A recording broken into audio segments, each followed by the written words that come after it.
ಕೊಬ್ಬರಿ ಬೆಳೆಗಾರರ ಸಂಕಷ್ಟಕ್ಕೆ ಸ್ಪಂದಿಸಿದ ರಾಜ್ಯ ಸರ್ಕಾರವು ಪ್ರತಿ ಕ್ವಿಂಟಾಲ್ ಕೊಬ್ಬರಿಗೆ ಹೆಚ್ಚುವರಿಯಾಗಿ 1,500 ಪ್ರೋತ್ಸಾಹಧನ ಘೋಷಿಸಿದ್ದೇವೆ. ಕನಿಷ್ಠ ಬೆಂಬಲ ಬೆಲೆ ಯೋಜನೆಯಡಿ ಕೇಂದ್ರದ ನಾಫೆಡ್ನಿಂದ ಬರಬೇಕಾದ ಪೂರ್ಣ ಅನುದಾನ ಬಿಡುಗಡೆಯನ್ನು ನಿರೀಕ್ಷಿಸಿ ರಾಜ್ಯ ಸರ್ಕಾರ ಘೋಷಿಸಿದ ನೆರವು ಸೇರಿದಂತೆ ಒಟ್ಟು 870 ಕೋಟಿ ರೂಗಳನ್ನು ನೇರವಾಗಿ 58,893 ರೈತರ ಖಾತೆಗಳಿಗೆ ವರ್ಗಾಯಿಸಿದೆ. ಅಸಂಘಟಿತ ಕಾರ್ಮಿಕರ ಕ್ಷೇಮಾಭಿವೃದ್ಧಿಗಾಗಿ ಮೋಟಾರು ಮತ್ತು ಇತರ ಸಂಬಂಧಿತ ಕಾರ್ಮಿಕರಿಗೆ ಹಾಗೂ ಸಿನಿಮಾ ಮತ್ತು ಸಾಂಸ್ಕೃತಿಕ ಚಟುವಟಿಕೆಗಳಲ್ಲಿ ತೊಡಗಿದ ಕಾರ್ಮಿಕರ ಕಲ್ಯಾಣಕ್ಕೆ ಪ್ರತ್ಯೇಕ ಕಾಯ್ದೆಗಳನ್ನು ಜಾರಿಗೊಳಿಸಲಾಗಿದೆ. ಇದರೊಂದಿಗೆ ಗಿಗ್ ಕಾರ್ಮಿಕರ ವಿಮಾ ಸೌಲಭ್ಯ ಯೋಜನೆ ಮತ್ತು ಪತ್ರಿಕಾ ವಿತರಕರಿಗೆ ಅಪಘಾತ ಮತ್ತು ವೈದ್ಯಕೀಯ ಸೌಲಭ್ಯ ಯೋಜನೆಗಳನ್ನು ಜಾರಿಗೊಳಿಸಲಾಗಿದೆ.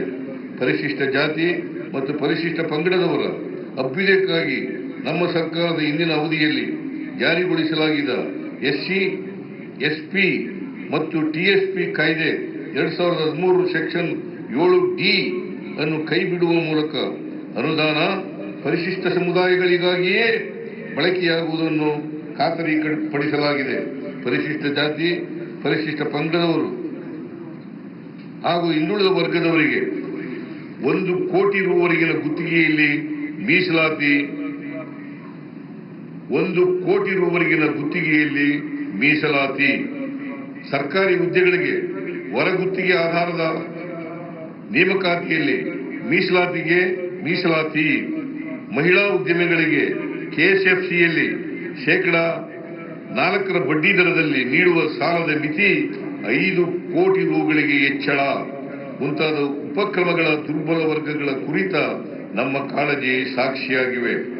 ಕರ್ನಾಟಕ ವಸತಿ ಶಿಕ್ಷಣ ಸಂಸ್ಥೆಯಡಿ ಹೋಬಳಿಗೊಂದು ವಸತಿ ಶಾಲೆ ಪ್ರಾರಂಭಿಸುವ ಗುರಿಯನ್ನು ಹೊಂದಿದ್ದು, ಪ್ರಸಕ್ತ ಸಾಲಿನಲ್ಲಿ 20 ಹೊಸ ವಸತಿ ಶಾಲೆಗಳು ಹಾಗೂ ಪರಿಶಿಷ್ಟ ಜಾತಿ, ಪರಿಶಿಷ್ಟ ಪಂಗಡ, ಹಿಂದುಳಿದ ವರ್ಗ ಮತ್ತು ಅಲ್ಪಸಂಖ್ಯಾತ ಸಮುದಾಯದವರಲ್ಲಿ ಉನ್ನತ ಶಿಕ್ಷಣಕ್ಕೆ ಉತ್ತೇಜನ ನೀಡಲು ಪೂರಕವಾಗಿ ಹೊಸದಾಗಿ ಒಟ್ಟು 295 ಮೆಟ್ರಿಕ್ ನಂತರದ ವಿದ್ಯಾರ್ಥಿ ನಿಲಯಗಳನ್ನು ಮಂಜೂರು ಮಾಡಲಾಗಿದೆ.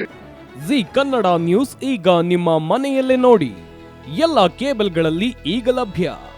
ಸನ್ direct 292, Jio TV 1334, U digital 162, city cable 51, GTPL 17, Abhishek cables 821, rock line telecommunication 51, Shri Basaveshwara number 60, Vinayaka digital number 53, in digital number 896ರಲ್ಲಿ.